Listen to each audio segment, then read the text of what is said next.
Well, everybody, this is a topic that really depresses me just to talk about, because I remember when I first heard about this concept, and when I heard it for the first time, the idea of it was, like, scary.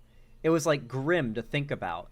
And now it has become our reality, and the fact that it has become our reality has made the internet considerably worse, and we're all just kinda accepting it.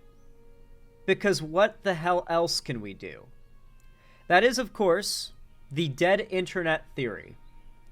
Most of us who are here watching this video, or in my live stream chat right now, are more likely than not avid internet users, and we've probably all been avid internet users for quite some time now. And the longer you've been on the internet, the more obvious it is that things have changed. I'd say it really started towards the end of the 2000s and the start of the 2010s when algorithms started to be a thing. And very minor AIs, like, what we have now isn't even AI technically, but, like, compared to what we have now, what we had then wasn't even AI. But, you know, you had, like, the occasional program that was meant to learn off of behavior in order to more effectively complete a task. It could be managing like recommendations for videos, it could be showing you a feed, it could be moderating a platform, but year by year, more and more, the concept of an automated thing doing something that a human could do in the internet space became more and more common.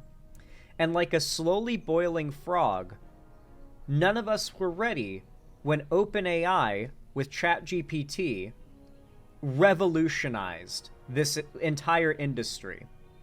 And over time, I have found, especially in the last couple years, that the theory that the majority of behavior online, things posted online, traffic online, are bots rather than real, breathing, thinking humans, is unfortunately true nowadays. There are many examples I want to give, but then we're going to be watching, of all people, a Moist Critical video about this topic, primarily because it's the most popular video talking about it, but I also like Moist Critical. Obviously, I don't get my opinions from the guy, but the fact that people criticize him as if, like, you should be is, I think, telling for those people. I think he's just kind of a funny dude who talks about shit that's happening. Regardless, though, more and more people are embracing the idea that the dead internet theory is true. And I have to admit, I find myself having a hard time denying its truthfulness. I think I saw data at one point that said the majority of traffic and posts on the internet nowadays is more than 50% done by bots rather than real people. Which pretty much settles it, right? That kind of settles the argument. I couldn't bring that data up right now on the fly. I mean, I could maybe, but it would take a minute. I don't feel like it. But I'm pretty certain I've seen that, and that seems pretty conclusive to me. Regardless, though, when it just comes to general kind of experience, like anecdotal experiences, I feel like I've found myself believing the same thing.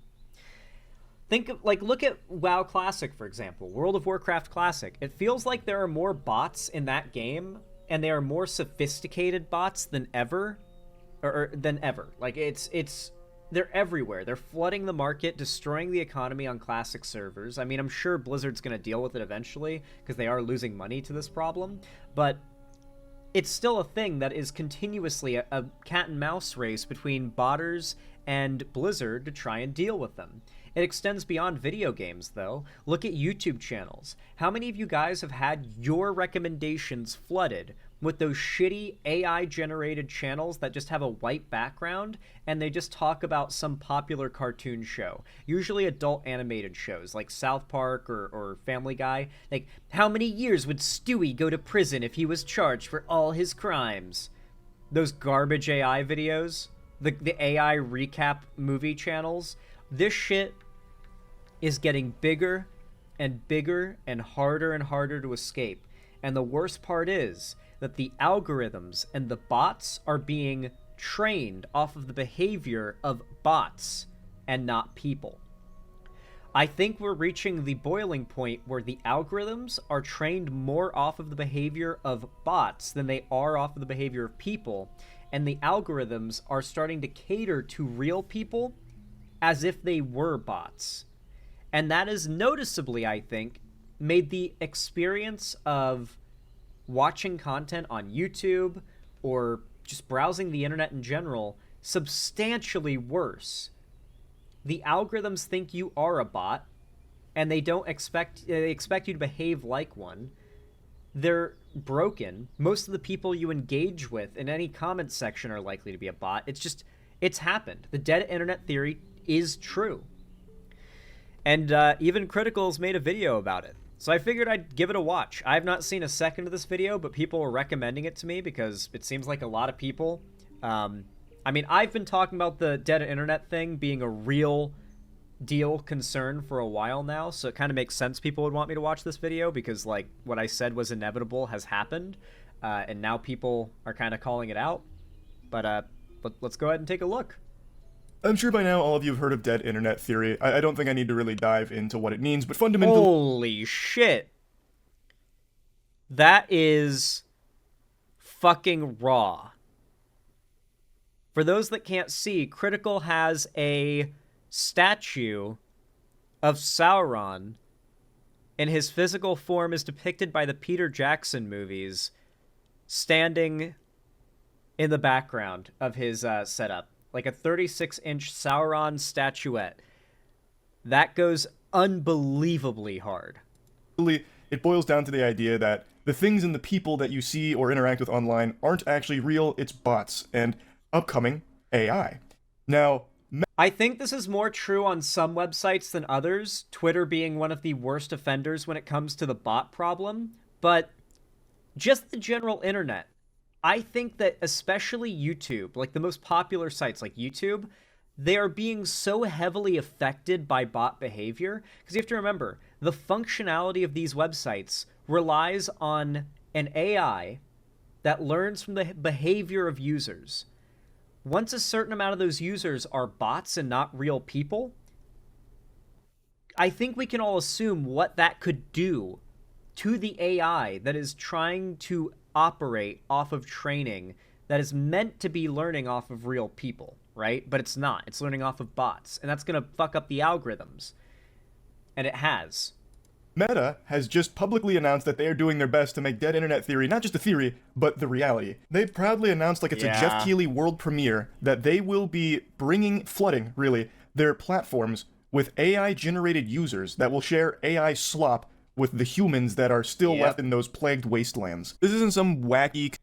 Facebook, right now, is like 90% AI-generated slop posts posted by bots that end up getting hundreds of thousands, if not millions of engagements, usually because they include a picture of Jesus.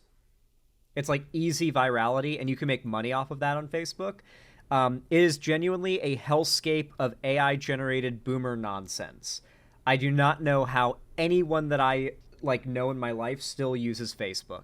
And so yes, they are now going to be, as a feature, flooding the site with bots and AI-generated content because they recognize that that is making them an absurd amount of money. And that is genuinely where their market is right now. Conspiracy that some snot-nosed, paint-huffing weirdo cooked up randomly.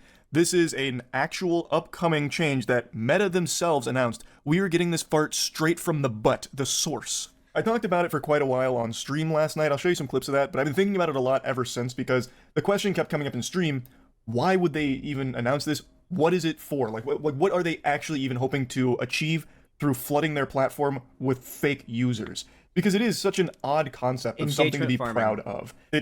It's engagement farming. The more posts that are available, the more shamelessly they're designed by AI to catch the eye and get people to click and comment, the more money they make. It's literally Mr. Krabs saying into the camera, "I like money."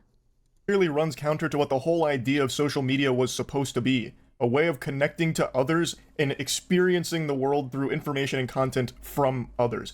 It's social media, but this is becoming more programmed media. So I thought about it some more, and I think I have some more theories on beyond the obvious of like bigger number equal more money and also being able to control the narrative through just brute forcing a narrative with a bunch of bot accounts that people might not be able to tell if it's AI or actual human beings. I think there are a couple more things that they're hoping to achieve through having the platform be bots.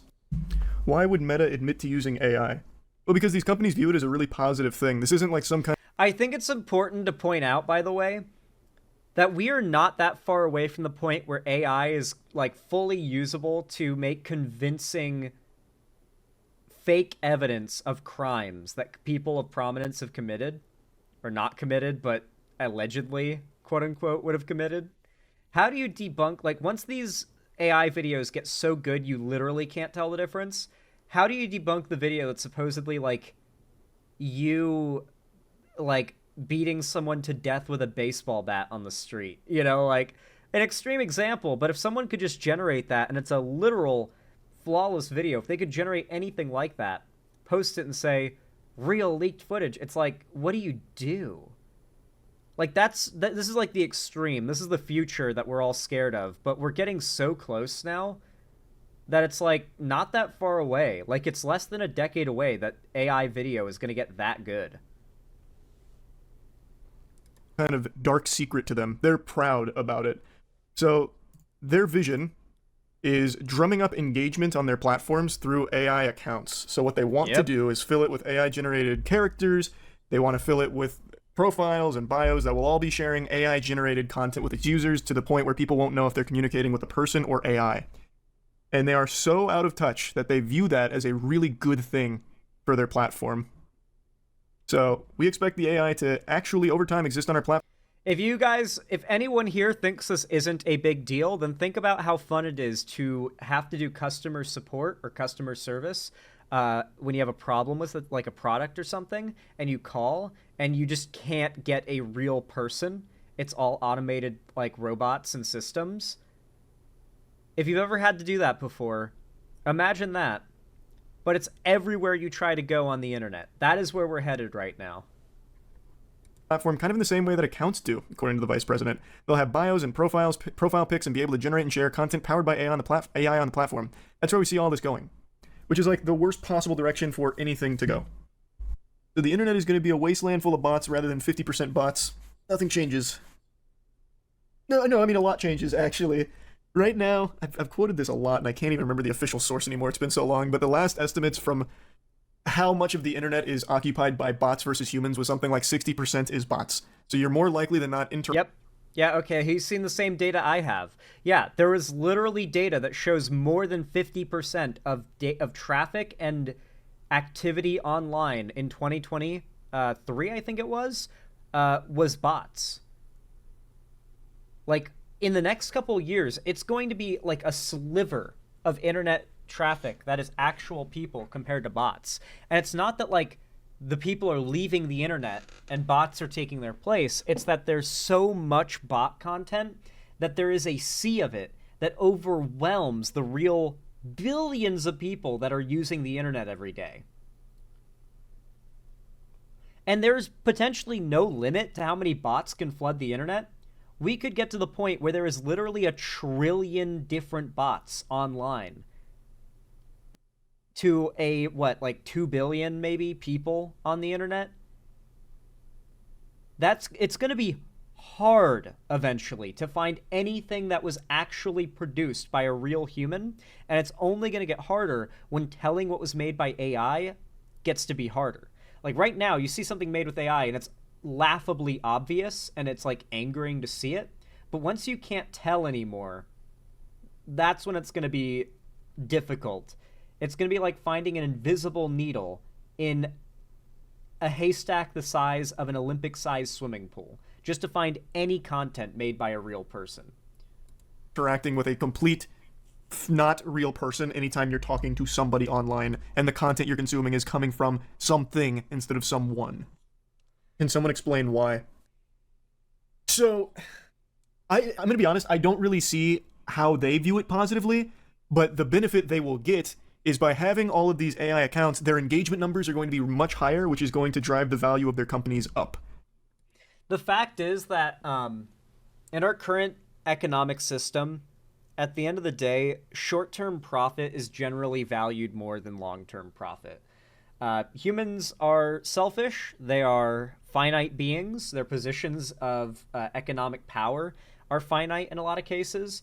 And so if you're like a high-level CEO who's got a golden parachute of like 100 billion or something to bail out of a company if it goes under due to your bad decisions, then like you are just able to make whatever decisions you want that ensure you're going to make more money right now, right away, even if you've got like people warning you it could potentially destroy your company in the future. It's so focused on like not even year by year income increase, but quarter by quarter. Like in a lot of cases, these big greedy motherfuckers aren't thinking past this quarter. It's all about this quarterly report looking better than the last one, and the one before that, and the one before that. And that's why these companies, I mean, like literally reach into the hat and draw a random piece of paper with a company on it. At least in my world of gaming, it's constant. Companies like Blizzard, when it comes to retail WoW, will constantly do things they know will piss off their fans, but they know will end up making them more money than they'll lose from fans getting pissed. A good example are store mounts. Every time WoW introduces a store mount, people leave the game. Like literally, like probably 100 people at least unsub from WoW when WoW introduces a new store mount you have to buy with real money off of the store, and you can't like get in game through gameplay. That's one of the big problems retail World of Warcraft has that Classic doesn't. But when that happens, Blizzard knows it's not that big a deal if they lose 100, 1,000, 10,000 subscribers from that, because one $15 store horse mount in World of Warcraft once made Blizzard more money than all of StarCraft 2 made them in sales. And so these companies will see, yeah, people are going to get mad and leave these sites if we publicly just start introducing bots into the pool. But however many people leave, it's going to pale in comparison to how much money we're going to make off of the fake impressions on ads that these bots are going to generate. Remember, ad space is continuing to drop in value per view. So like these companies and the creators that make content on these companies are making less and less year by year for their ad space, because companies are starting to value internet ad space less and less each year. And so these companies that rely on ad space revenue to function, they're willing to now cheat the system to, if they can't make ad space be worth more per view, they'll just manufacture the views. By being able to boast more users and boast more engagement, keep people glued to the platform, it's going to make the investors more satisfied. It's going to make things on their end more profitable. I think one of the big things that they're not going to say here, but I think one of the big things they want to do is through these AI accounts, which they will obviously have full control over, they can kind of change the narrative around anything they want. For example, Meta doing some weird bad shit and people start talking about it, well, they can have all of these bots accounts that now inhabit the platform start spamming really meta positive shit and debunking the stuff that's critical of meta. So through all of these AI accounts, they can kind of drip feed what they want for whatever narrative they want, because they'll be able to boost those numbers up super high and start burying the real ones, which is something. I don't know. I think Critical's a little off base on this point. I think that he's doing the normie, like apolitical centrist thing, where you assume that a company doing a thing like this must be doing it because they want to push an agenda. No, I don't think Facebook necessarily is trying to control what's said on their platform with this change, because they already do. They have a TOS. They'll just ban you permanently if you say something they don't like. They never needed an excuse to do that in the first place. I think that the reason they did this is really just to flood the site with more content that can generate revenue through ad viewership when people engage with it and watch it and read it and comment on it, because bots are going to just be constantly flooding more content onto these platforms. And the bots themselves engaging with the content is going to be a literal money farm. These sites are basically just admitting that they're going to be botting their viewership. Like as if like when a streamer buys viewers and bots their stream or their videos, they're admitting to doing that for their website. This is already something that, like, in the world of content creation, where most money is made through impressions on ad views, the idea of using bots to fake that is already, it's been settled on to be a bad thing. Like, no one likes that. That is a massive taboo in the world of content creation. And yet, these big companies are entering the space, or not even entering the space, they're just outright proclaiming they're going to do this. And I don't know if it's because they think that no one will care enough, or that the loss of income they have from people being pissed off about this will be less than what they make, or if it's just that they don't even realize that people will hear this and not like it.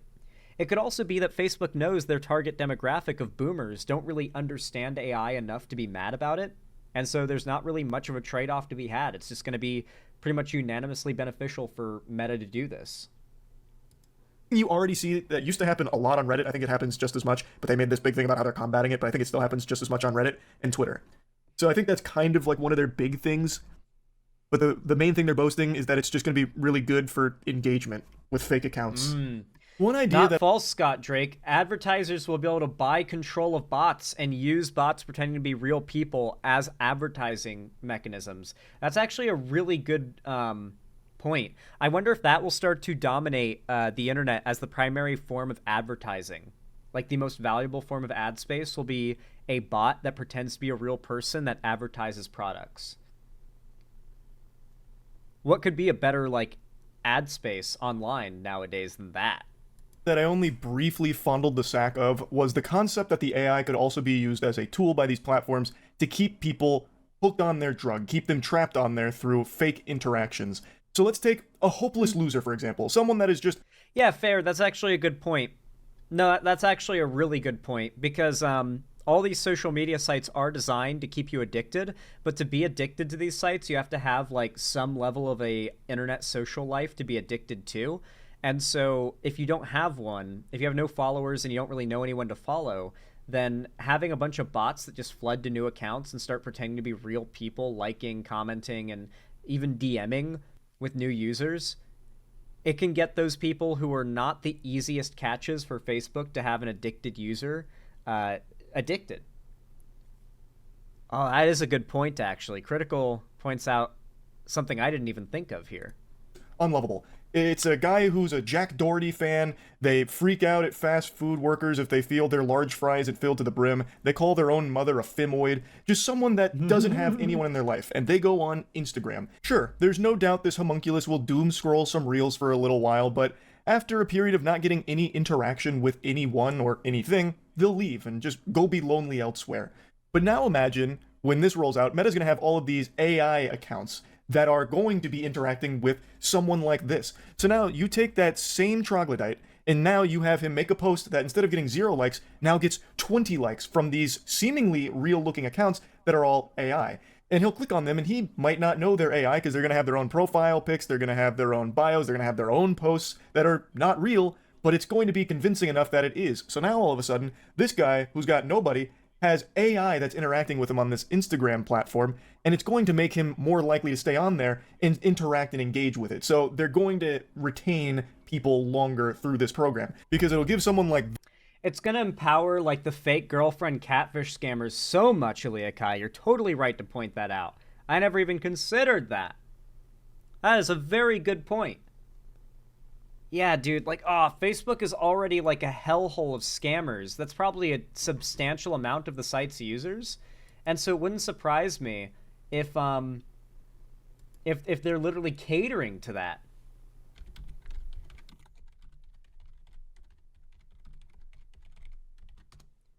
Shit, I never even considered that, dude. That is a really good point. The sense that they're connecting with someone, so they're going to be more likely to want to stick around because now they are getting interaction, they are getting some kind of engagement out of it. This guy isn't going to have anyone naturally talk to him. No breathing human being with a pulse is going to speak to a guy like this. But AI can. I have no doubt these AI accounts will also be DMing users. So you'll have this guy get a message from Phil Cheeseburger that'll say something like, "Brother, I just saw your most recent post. That is so insightful. I never stopped to think about that. You're right. 2D waifus are better than 3D cringe." And now we've got this loser who's now interacting with Phil, who he thinks is a real person. They're talking back and forth. And now you've got this guy on your platform longer through a complete fake connection that has been made thanks to these AI accounts. He's seeing ads from your advertising partners more often because now he's more intertwined with this ecosystem of bots. Like what I'm getting the impression of that Meta's. I think we've heard enough from Critical, but I want to like lead into my sort of main thesis here. Not only is the dead internet theory true right now as we speak, like it's too late. There's nothing we can do about it. And I feel like most of us have felt that the internet has changed, right? Like there are a lot of reasons. Google, as a search platform, for instance, has been deliberately made worse by Google.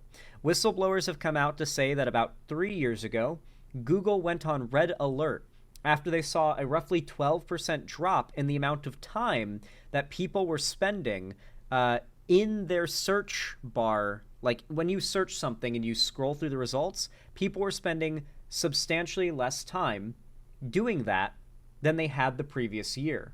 So much so that they had seen like an 8 or 12% drop in ad revenue off of people seeing and scrolling by sponsored recommendations when they search something on Google. In response to this, because Google is losing money by their search algorithm being too good, they started nerfing it. And nerfing it wasn't enough. Over the last year, it feels like, Google has gotten so bad that now it feels like they know what you're searching for, and they deliberately hide what they know you're specifically searching for. Like, if you're too specific with your search, it's like they know exactly what page you're trying to find and deliberately put it on like the third or fourth page of results. So you have to click past as many sponsored results as possible, which every one that you scroll past makes Google a little more money.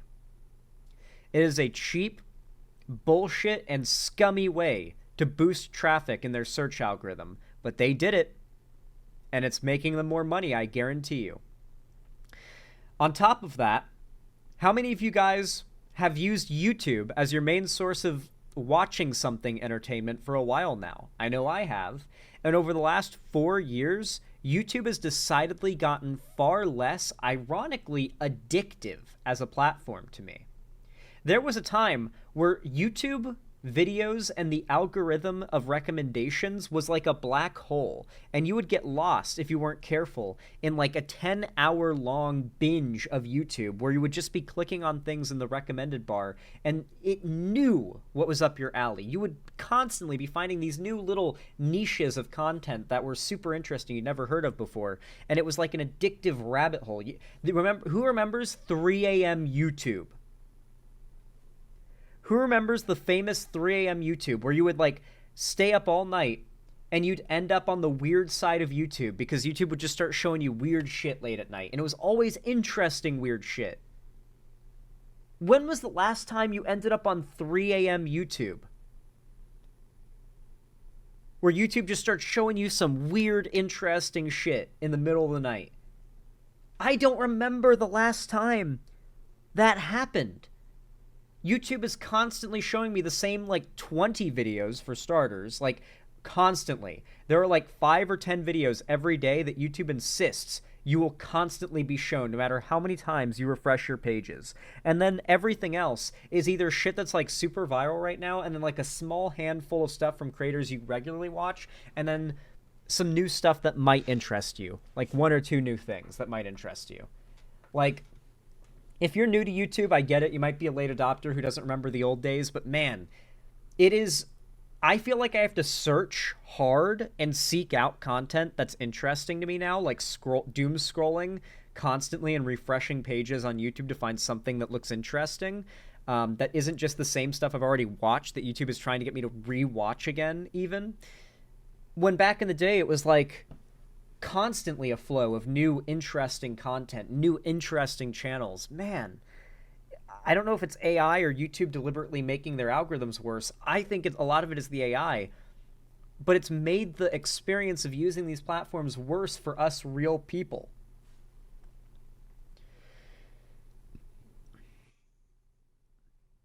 The same videos I already watched and then recommendations that are not relevant. Yeah. YouTube slop is everywhere right now. It really is, dude. It's I don't know, man. I don't know. I am upset about it as a creator and as a consumer. I have found that, like, when I want to get lost on YouTube because I've got nothing else to do, I have to doom scroll to find interesting content. When before, I had to fight to not get locked into a rabbit hole of interesting content that would be actively served to me by the algorithm. Even the new to you tab is the same stuff you've already seen. Of course, yeah, I've seen that as well. It's very, very funny. Anyway, guys, if y'all enjoyed this video, if you agreed with what I had to say, or at least found it interesting, entertaining, or enjoyable, then please consider leaving a like and a comment. Every single thumbs up and comment really does a lot to boost my channel and the algorithm, and it really means a lot. It's totally free, by the way. So thank you to everyone who does that. And of course, subscribe and ring the bell icon if you haven't already to turn on all notifications so that YouTube actually tells you when I go live or upload new videos in the future. And follow my social medias, linked down below in the description, including my Blue Sky and my fan Discord. Make sure to join that if you haven't already. Might be doing a watch party after stream tonight. I'm not sure, though. I do feel a bit tired, so we'll see how I'm feeling when we wrap up stream. On top of that, though, if you want to support me directly, help me keep the lights on and a roof above my head here at the Xander Hall studio. God, my throat is all stuffy. I did just recover from the flu, to be fair. Then please consider donating, subscribing, or gifting a sub on my website, xanderhall.com/live, or support me through YouTube, Twitch, Streamlabs, StreamElements, Patreon, or buy some merch through the Streamlabs link down below if you haven't already, and if you want to. Regardless of how you support me, though, I really do appreciate it. You guys are awesome, and as always, I hope to see you again soon.